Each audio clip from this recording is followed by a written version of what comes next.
Hi, everyone. Thank you so much for joining. My name is Raven Johnson. I am a certified prevention specialist and the project director here at the Addiction Prevention Coalition. Today, we have a special guest, Derek Osborne, speaking on a very important and highly requested topic, teen social media use and its impact. So today's webinar is at the social impasse teens and their screens. Before I hand it over to you, Derek, I'm just going to speak a little bit about your experience in prevention. Derek is a certified prevention manager and specialist and is a consultant and founder of the newly formed druguniversity.org. Derek has been working in the addiction and the behavioral health field for over 12 years, including experience in the court system, treatment, mental health, nonprofit operations, and especially substance abuse and addiction prevention. He has been featured as a speaker at over 100 professional conferences and events, presenting to thousands about current drug trends, the dark net, cartels, grant writing, and nonprofit management, among other topics. So Derek has a very well-rounded experience in the prevention field, and we are super excited to have him. So I'm going to monitor any questions that might come in through the chat box and hand it over to you, Derek. Okay. All right. Hi, everybody. My name's Derek. As Raven said, thank you so much, Raven, for giving me that introduction and telling everybody my bio and information. Thank you for Addiction Prevention Coalition and Carrie for asking me to come and do this. Today, I will admit that this is actually a new one for me. I've presented on many different things before. Of course, social media is involved in pretty much everything that we do now. So I have spoken about it, but not necessarily something that's necessarily dedicated to it. So this is kind of a first for me. So hope it goes well. Let's put it that way. If you have any issues or complaints, please forward those to Raven. That was a joke. All right, I don't know if you can see Raven. All right, so again, my name is Derek Osborne. I'm a prevention and addictions consultant. I've been working with the Addiction Prevention Coalition for some time now, working on different projects, grants, strategies, those kind of things.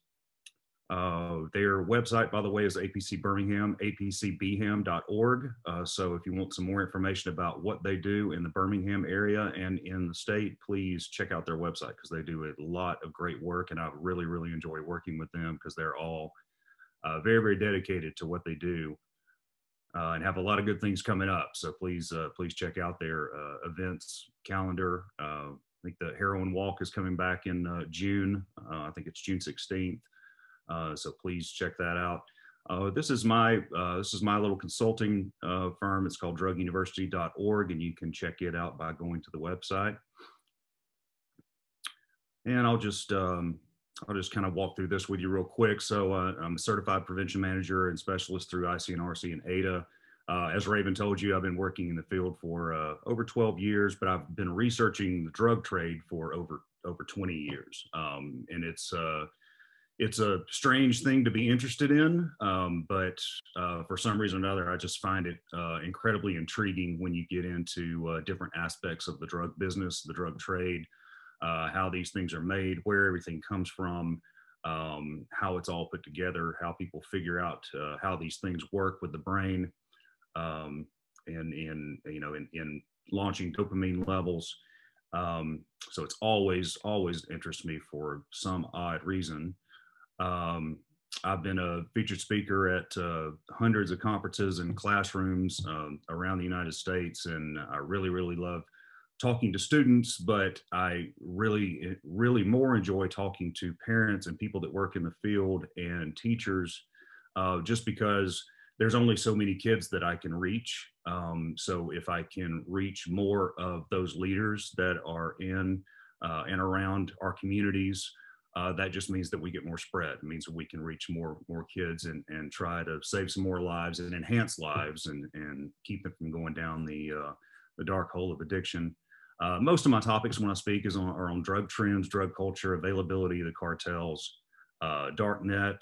I do some things on nonprofit management, various other topics, including social media.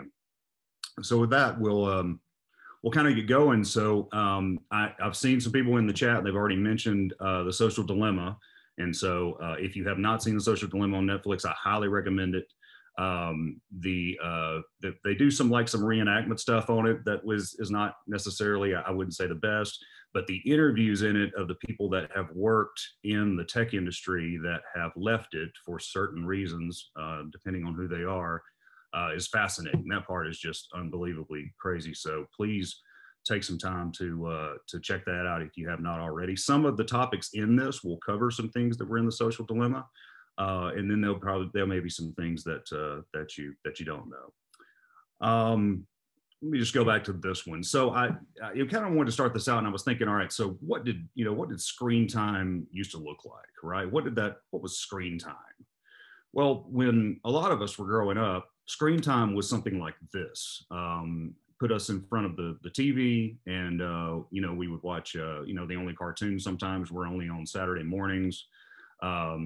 And then as generations went on, you could find the Cartoon Network and stuff like that. But TV is one of those things where I think a lot of people felt comfortable. A lot of parents felt comfortable because there was it was regulated. You didn't have to worry about what was going to come on that TV screen because it was regulated primarily by the FCC.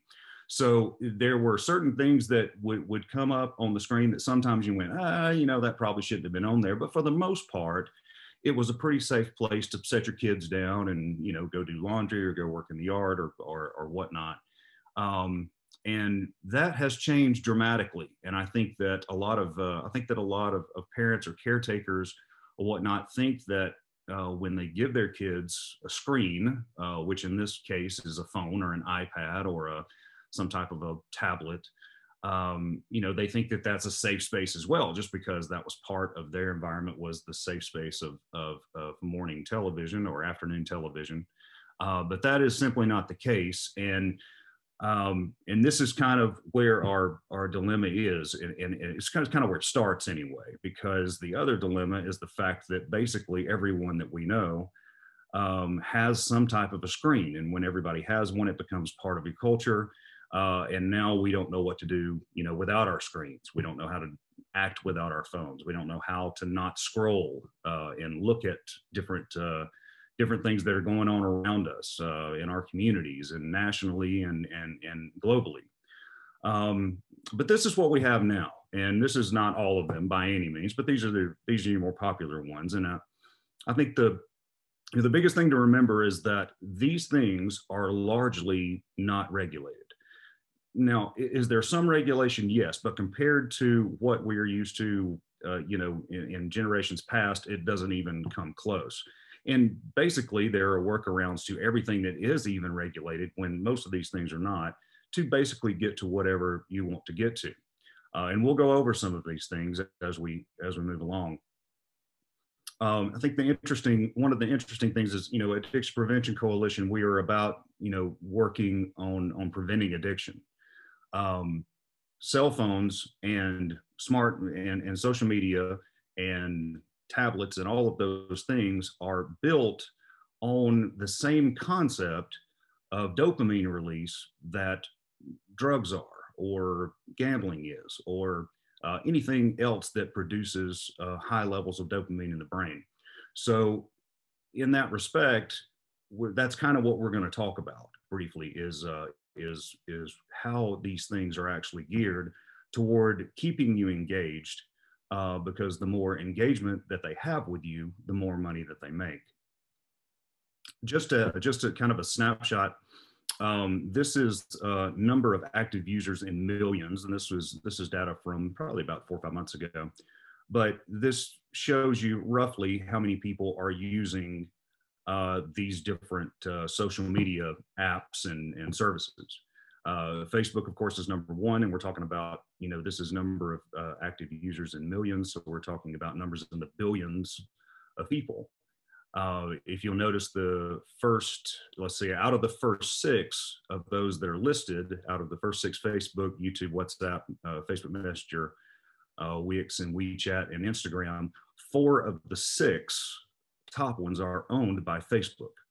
And so we're going to talk a little bit about Facebook. As a matter of fact, I've got some graphics to kind of show you how Facebook has grown over the years. And get this straight, this is not picking on Facebook. I think Facebook is the one that comes up the most often because it's the one that's most talked about, because there's more adults on it than there are teenagers. But Zuckerberg is smart enough to realize that he needed to do something to get the younger users, which is why they purchased Instagram years back. And I'll kind of show you what all they've amassed over the years. This is them starting out. They when they first started out, they were called the Facebook, and they had to change to Facebook. And this is when they started really. This is really when they got launched in around 2005, and really started making a lot of money. And you can see how fast they began making this money. From 2005 to 2007, it was already worth $15 billion. And then they started acquiring all of these different web applications and social networks, other social networks that were out there.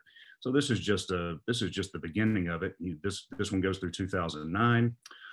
This one goes through 2010. All of these companies were acquired by Facebook. This goes through 2011. Here's another 8, 9, 10 companies that were acquired by Facebook. Here's where Instagram was acquired back in 2012 for then, which was a discount price of $1 billion.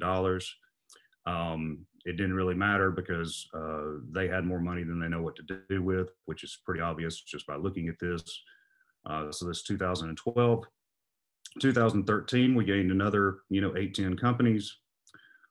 2014, another 8 or 9. You may recognize the one down there called Oculus. There's a Oculus is a gaming system that's a virtual reality technology. If you watch TV over the holidays, there was a lot of advertisements for Oculus, and it would be some kind of virtual reality thing that you wore and play video games. That's owned by Facebook.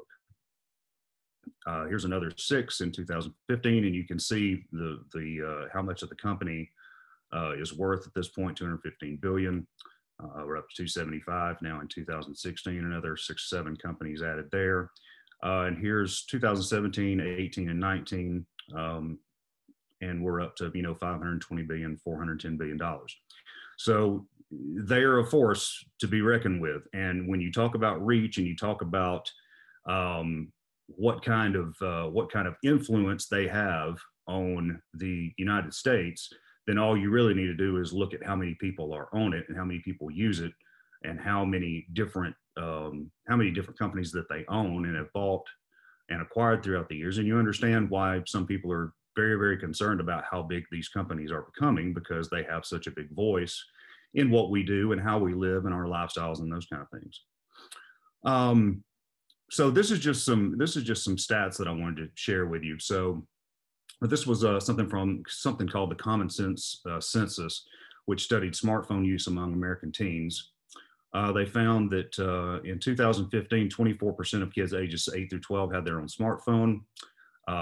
In just 4 years, that number went up to 41%, and that's 8 to 12-year-olds. In just 4 years, that number has increased dramatically. So they're getting younger. We're giving smartphones to kids at much younger ages as the years go by, because they're more and more accepted in our society. 2015, 67% of teen ages 13 through 18 had their own. By 2019, that number climbed to 84%. Average 8 to 12-year-old American kids spent 4 hours and 44 minutes looking at screens each day in 2019. Ages 13 to 18, they averaged 7 hours and 22 minutes each day in 2019. That's a lot, 7 hours, over 7 hours on average per day. This just here again, just getting us started. These are some more stats that came from some of these studies. I've got to move this around a little bit. There we go. 1 in 3 children have been cyberbullied online. 70% of children say they have cyberbullied someone online. Only about half of parents with kids aged 5 through 15 use parental controls, and we'll talk about parental controls throughout this at times. 50% of people ages 14 through 24 have experienced technologically abusive behavior. And 22% of people ages 14 through 24 in dating relationships say they feel like their partner checks up on them too often, see what they're up to, see what they're doing. All right, let me find lost my control here. There we go. So I found this little quote interesting, and this quote actually pops up on the Social Dilemma, and I thought it basically says exactly what the reason that's very important that we have this. There are only two industries that call their customers users. It's illegal drugs and software. So the giant social media tech companies use addiction-based psychology to keep people engaged on their respective platforms because, as we mentioned earlier, engagement equals money. And so the reason that one of these, that's better. I just got something to move. Sorry about that. I was having an issue over here. All right.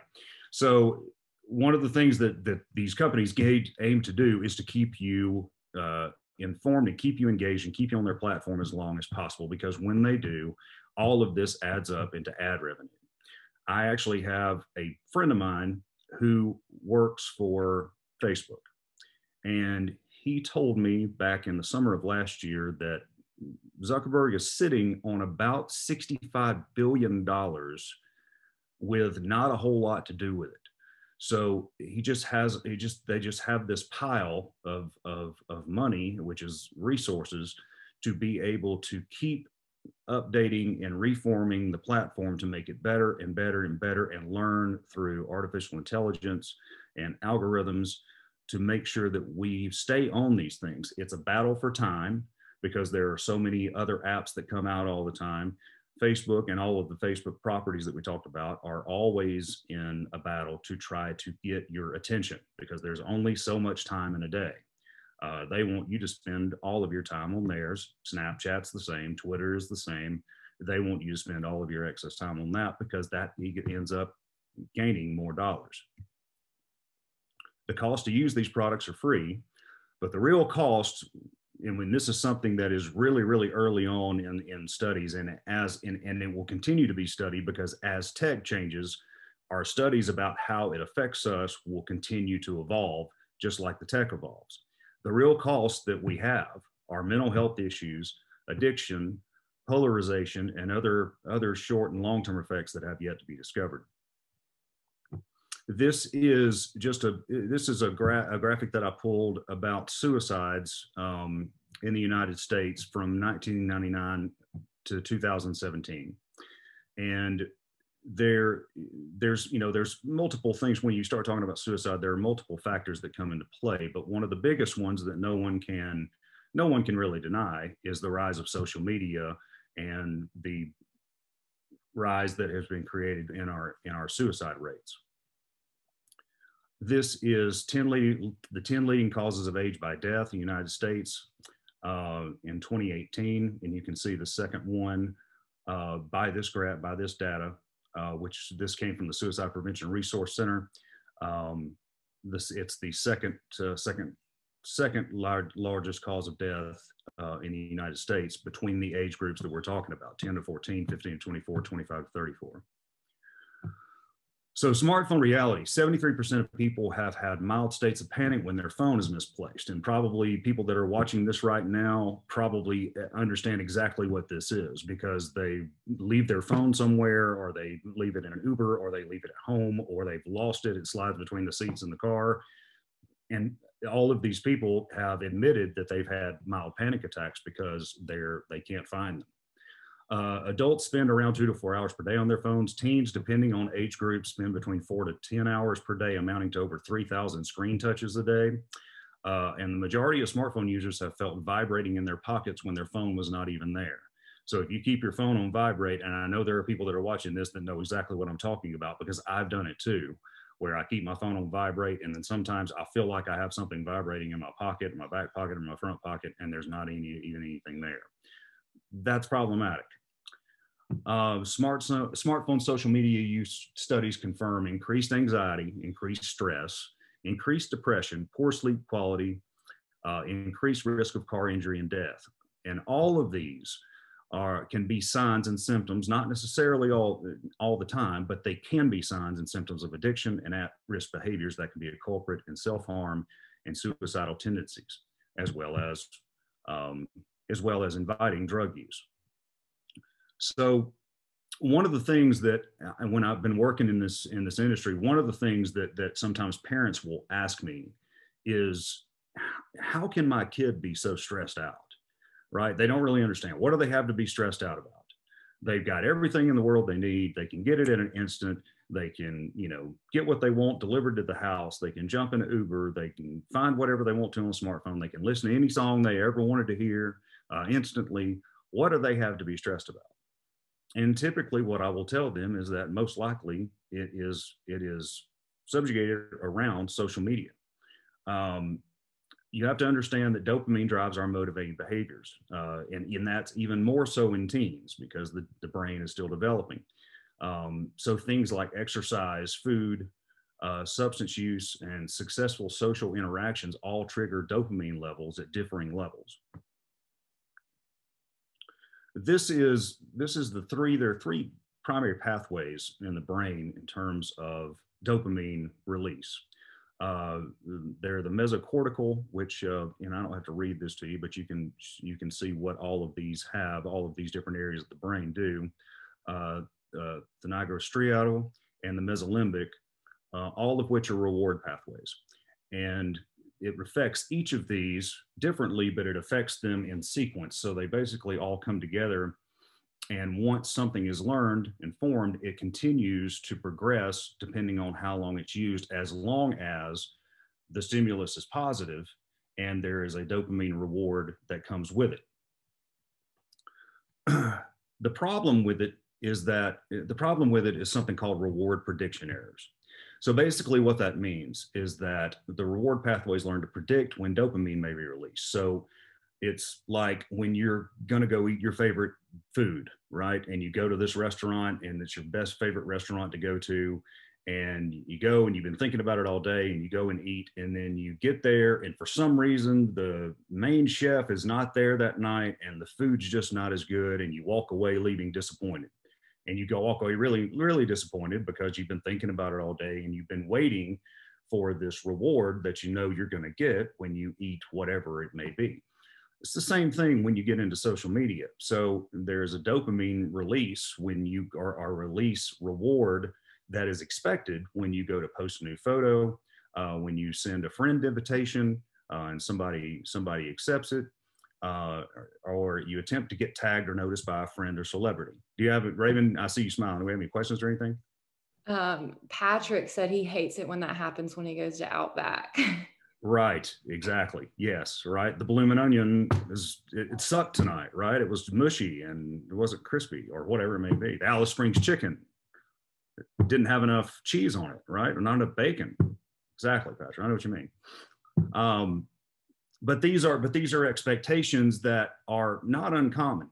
And understand when teenagers get on social media, when they first get on social media, most of the time, not always, but most of the time, there will be a pretty good onslaught of friends, new friends, right? Because you have all these friends at school, a lot of them are on social media. So when you get on, you immediately make 10, 12, 15, 20 new friends that are people that you know. And they're like, oh, look, so-and-so's on Snapchat now, or so-and-so's on TikTok now, or whatever it may be. And so that's dopamine release because it feels good and it makes you feel important. It makes you feel wanted. It makes you feel part of the group. And so it's kind of like the same thing when you use a drug, in that if you've ever heard people that are substance users who will talk about never being able to get the first high that they got when the first time they ever used the drug, it's very, very similar when you're talking about social media. So, the first 3, 4, 5 times you post something, you get a lot of feedback, right? You get a lot of likes and people are welcoming you to the platform and it's good to see you and so glad to see you on here, all this stuff. And then slowly that reward is expected, but what you really get is somewhere down way below that. And so the reward prediction error is basically describing when the desired outcome is not reached, there's typically a negative response from the user. And the user, since they're not getting the desired outcome, usually come back with some type of anger or frustration or sadness or depression or anxiety, low self-esteem and stress that you can't really get rid of. If you go and eat that dinner one night and it doesn't add up to what you wanted it to be, you get over it pretty quickly. When it comes to social media, imagine getting let down that many times in however many interactions you may have in a day on social media. And if they're on social media for 7 or 8 hours a day, that can add up to quite a few. And it's a continuous process that can do a number of things. It can lift you way up, but it can also bring you down pretty quickly, and it's causing a lot of problems. This is kind of a chart that I wanted to include that basically shows the baseline on dopamine activity, right, when you're using social media. So your baseline is where you start. You do something on social media when you first start out, there's a cue, but there's no expected reward. And then all of a sudden there's a reward because there are people that, feedback and comment and you look great and all that good stuff, right? So as you go on, that expected reward is there. So you do something on the baseline, there's a cue, which you act on something, post something, whatever it may be, and then you get the expected result. The problem is at that point is in the middle there is that the expected result is exactly what you expected. So it's really not a big deal, right? It's exactly what you thought would happen. I thought there would be, 50 likes on this picture. I thought there would be 10 comments or 20 comments or whatever else. So then we get to the negative prediction error where you start and you go in and do something and post something and along that middle line. And when you do that, your expectation is way up here, but then what you really get is way below what you expected. And that's considered a negative prediction error. So this is where this becomes very, very problematic and where you can get some very, very temperamental teenagers if they're not getting the kind of attention that they're looking for. So, and this was, and I think I typed this in here, but this is the meal that we were looking for, or having to skip a workout, or going to a casino. A lot of this addiction psychology based stuff that tech does right now is based on the same type of thing that casinos do when you go to a slot machine. So if you go to a slot machine and you pull that thing and you win the first time, and then you don't win anymore, like the rest of the night, right? There's an excitement of pulling it, but then there's a negative when you lose money. And then there's an excitement of pulling it, but then there's another negative of losing money. And you just keep on going down and keep on going down until you're out of money and then you leave the casino, right?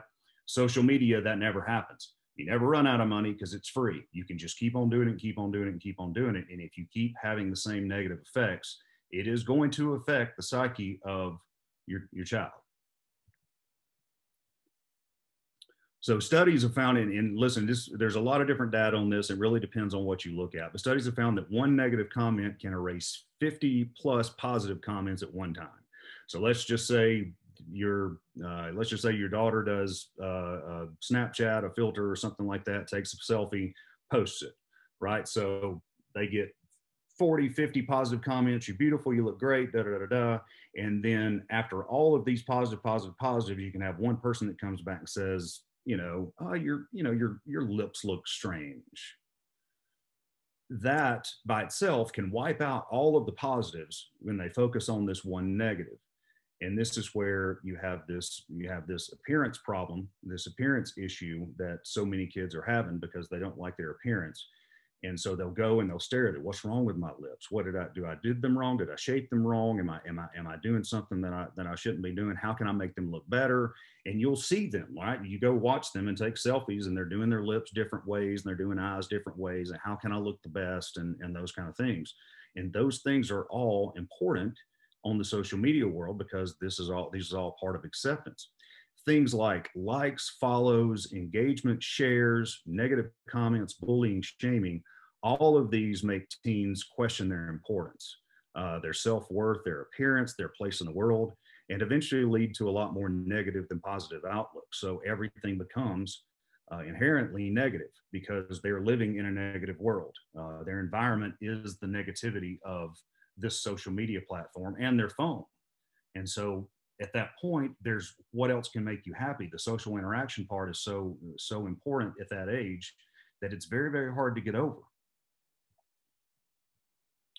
So This is another one that I wanted y'all to make you aware of. I know most everybody's heard of Social Dilemma, but this one just came out on HBO Max, which is a streaming service now. HBO, which is HBO, everybody knows what HBO is, but this one just came out, and I think it's incredibly interesting too.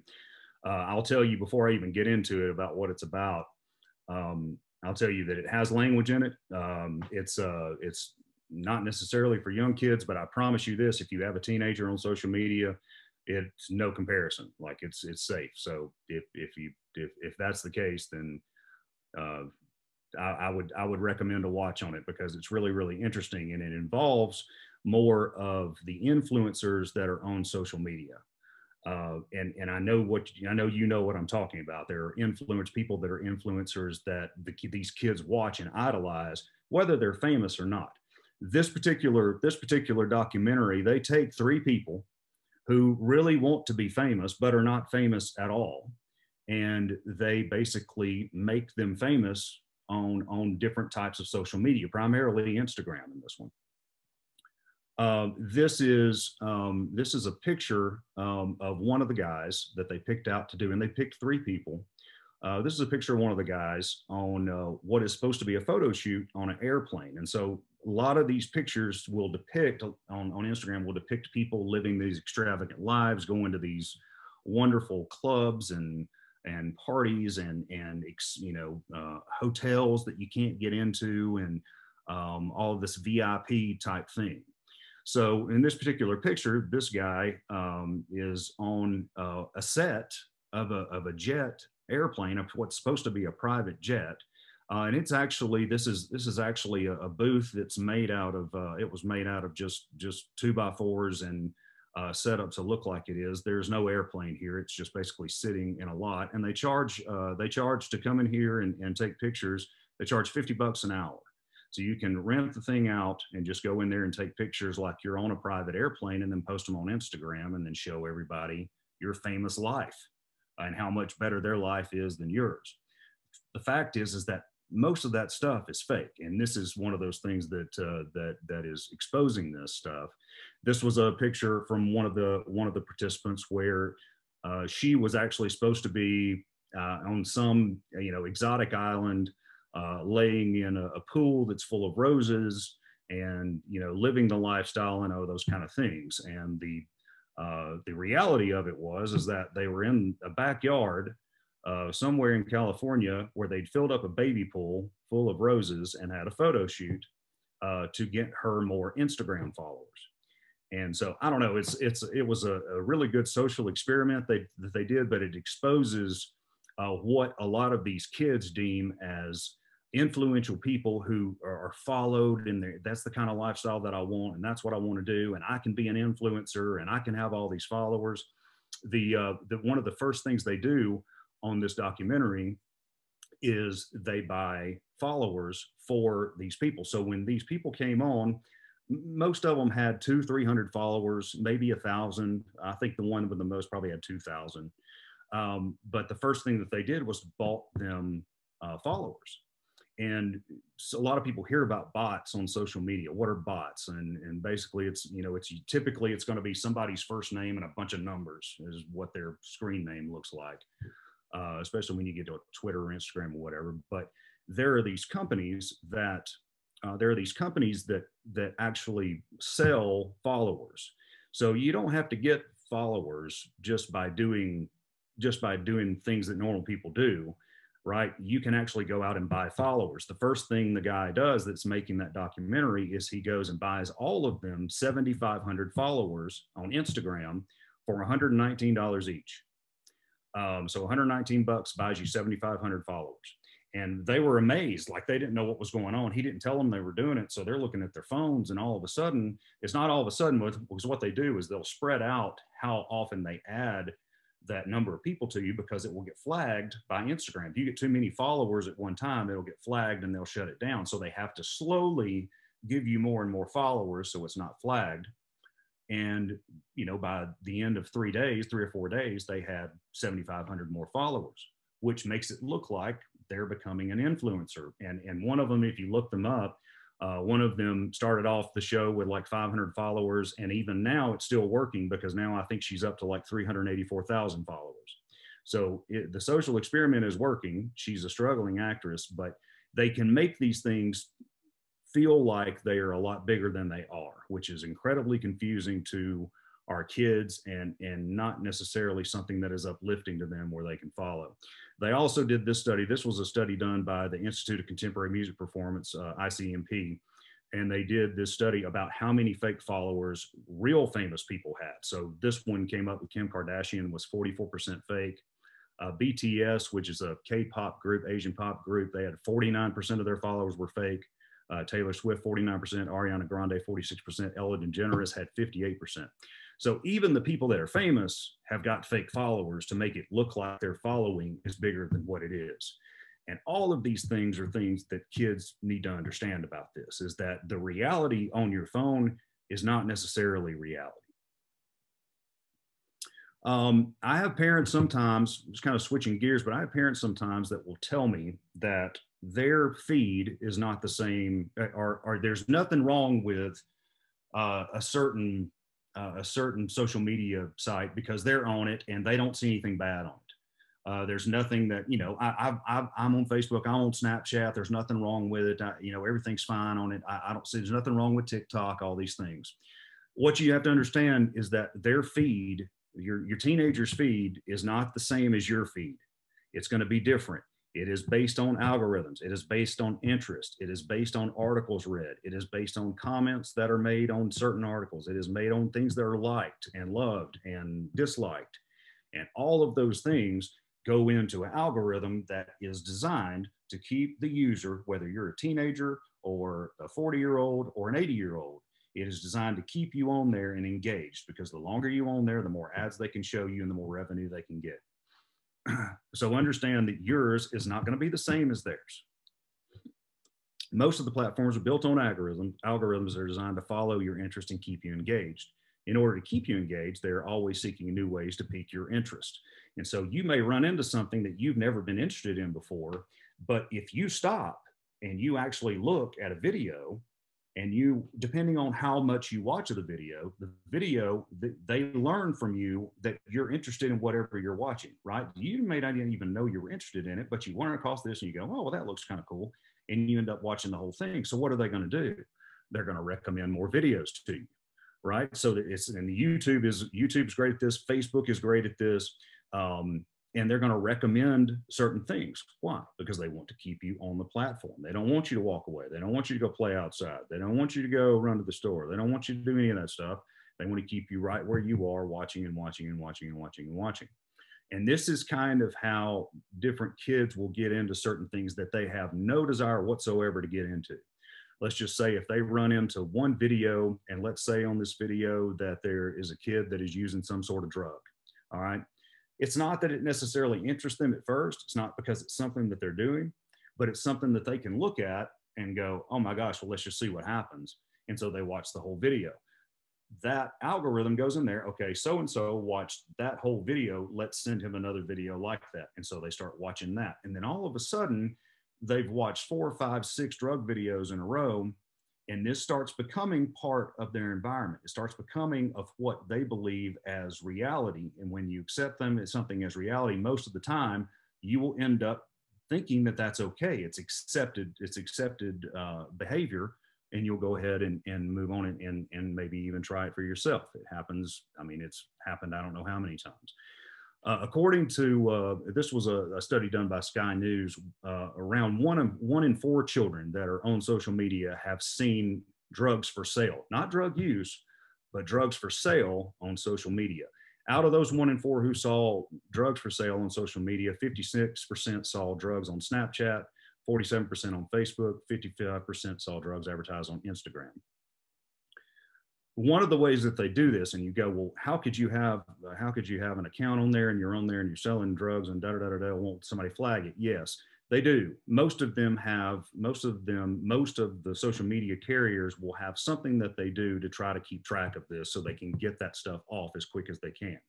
But there's no way that they can get them all. There's no way that they can keep up with all of them because there's just too many people. If somebody gets flagged for it, an account gets taken down, guess what they do? They go get another email address and they create another account, and they keep going over and over and over and over and over. And even if they have to do that hundreds of times. If that is part of their, if that's part of their business, then that's just the price for doing business, and that's what you have to do. These are some emojis that dealers use on some social media platforms. And I'm not going to go through all of these, but I just kind of wanted to show you what some of these use and some of these guys use. And when they use them, they can look kind of like this. They don't want to put the name of it in it, so they just use emojis, right?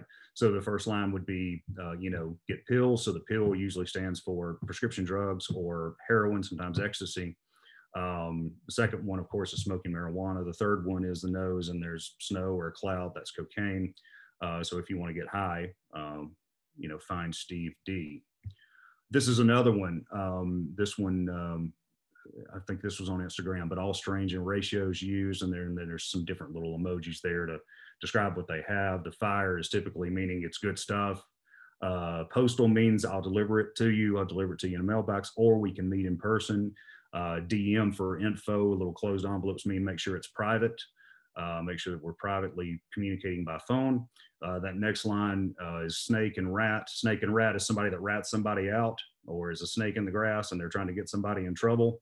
Don't tell the cops is what that's saying. And of course, the middle finger. No sales to rats or snakes or to detectives, and another middle finger. And he's saying that he's not going to sell to anybody under 18. But we all know that is not always the case. Just this past Monday, this lady's name is Laura Berman. She is a journalist and a host on a show on the Oprah Winfrey Network. This is her son, Sam. This happened this past Monday. Sam bought some Xanax on Snapchat, through Snapchat. It was either laced intentionally or unintentionally with fentanyl. When he took the Xanax, he overdosed. He had an opioid overdose, and he passed away at the age of 16. Just to let you know, and you may not have heard about this, and this is the reason that I bring this stuff up, is because it's not always going to make the news. It's not always going to be front page on your paper or front page on what you're looking at or anything else. So it's important to let people understand that this stuff happens daily. It happens every day. It's just not front page news because now it's something that is just so common. These are just some pictures that I pulled off the net of, most of these look like Instagram photos, but this is drugs that are sold that were sold on Instagram. You've got some ecstasy stuff, some weed, probably some Xanax. Here's some cocaine. Sometimes for people to find this stuff, they'll hashtag the area they're in. So sometimes if you go on there and you want to hashtag something, you can look at the hashtags and then go through the pictures. It's easy to find this stuff. So if I just say this particular person was hashtagging, Maryland, Manhattan, he's basically hashtagging where they have availability, and where you can DM. If you go down a little bit, you'll see something called Wicker. Wicker is a encrypted messaging app where you can anonymously talk between somebody else to make some type of conversation, or a drug dealer or whatever, but it's encrypted and it's completely anonymous, and it's very, very hard to track the contacts between the two people or the three people or the group of people that are going on in there. So he's linked to there if you want to find him. Of course, this is cocaine, and this was on Instagram. Straight out there. This is there's a lot of people talk about TikTok and how TikTok is a lot of fun. I think TikTok is a lot of fun, but TikTok does have some bad stuff on it. This was a post by ISIS, terrorist group ISIS, about a year ago. They actually posted this. They do a lot of recruitment on TikTok, but they also use other forms of social media to recruit people to the organization. They had one point had posted some beheadings on there, and so I just put all this not as scare tactics. It's just an understanding that these things that are supposed to be nice and good and wholesome and all these things are really far from it. And so you really, really have to be careful about what your kids are getting into, or they're going to see something you probably don't want them to see. This was something that I pulled. There's all kind of text speak and slang, and I think we're running out of time. Text speak and slang acronyms. These are just some that I pulled off real quick. So if you want to take like a screenshot of this and look these up, you should. You need to know what some of these are, because I think you'll find that I think you'll find you'll be very, very surprised at what your kids are watching or doing on YouTube and other social media. One of the ones that I just recently found out what it was is WAP, and I'm not going to tell you what that is, but when you go look it up, you'll find out pretty quick. And that's what your kids are watching if you don't have parental controls on. So let's talk about what can you do.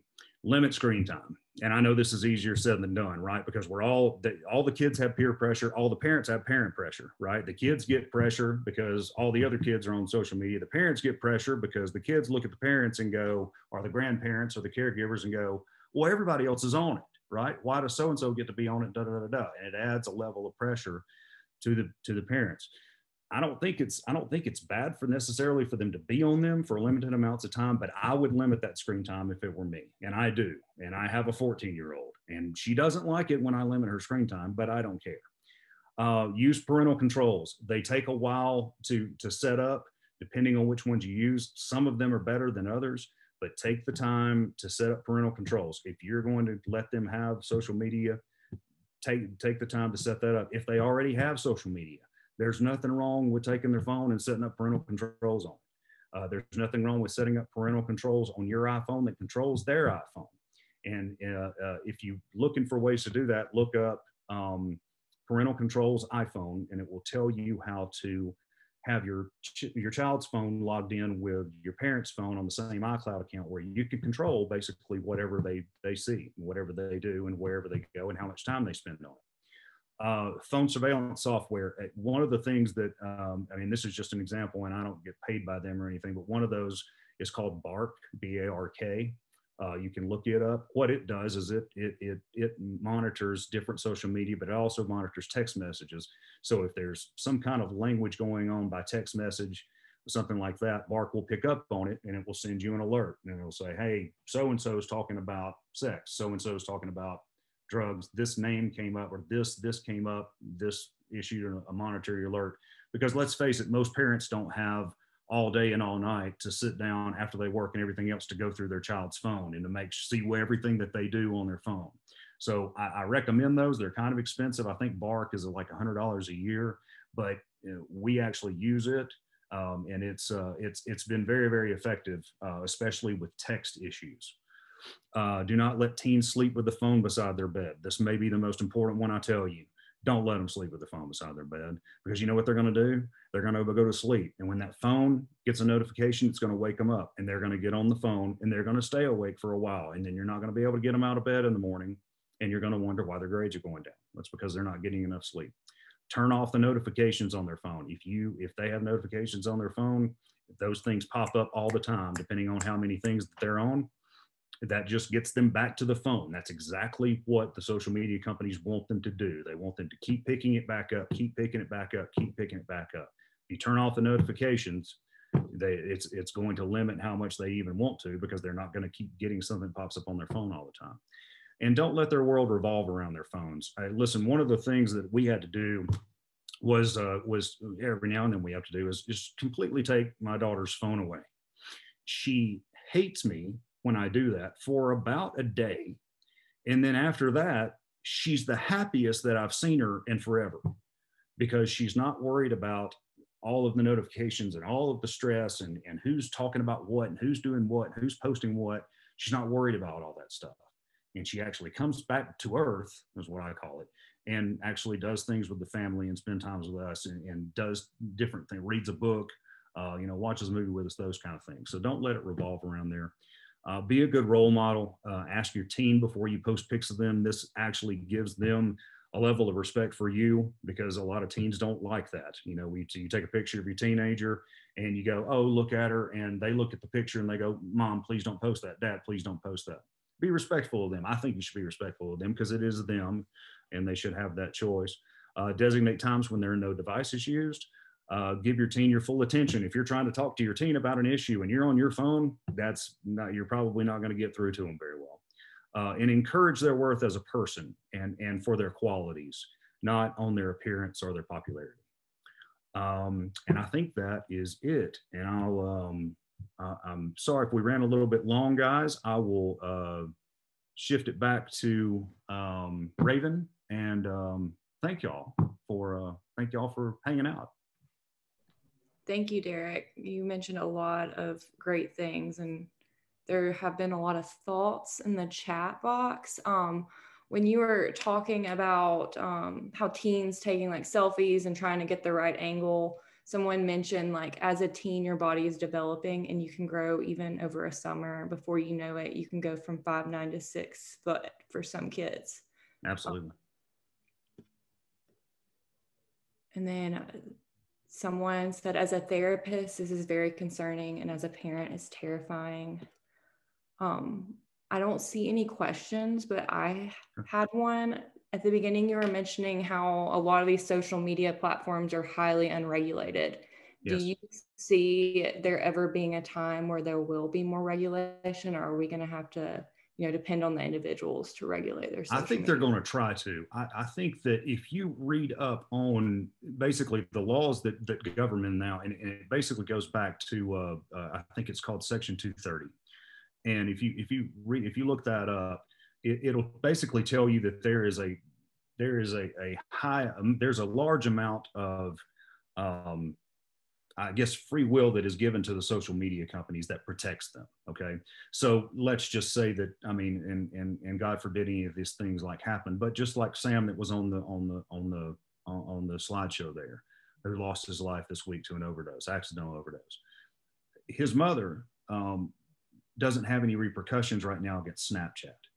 All right. So it basically gives them free will for their users to post whatever it is they want to use. Part of what you hear in the news right now is about people that are trying to change this law that actually makes them liable for the things that are posted on social media, whether that be drugs or fake news or, lies or deceit or whatever it may be, or canceling people or whatever else.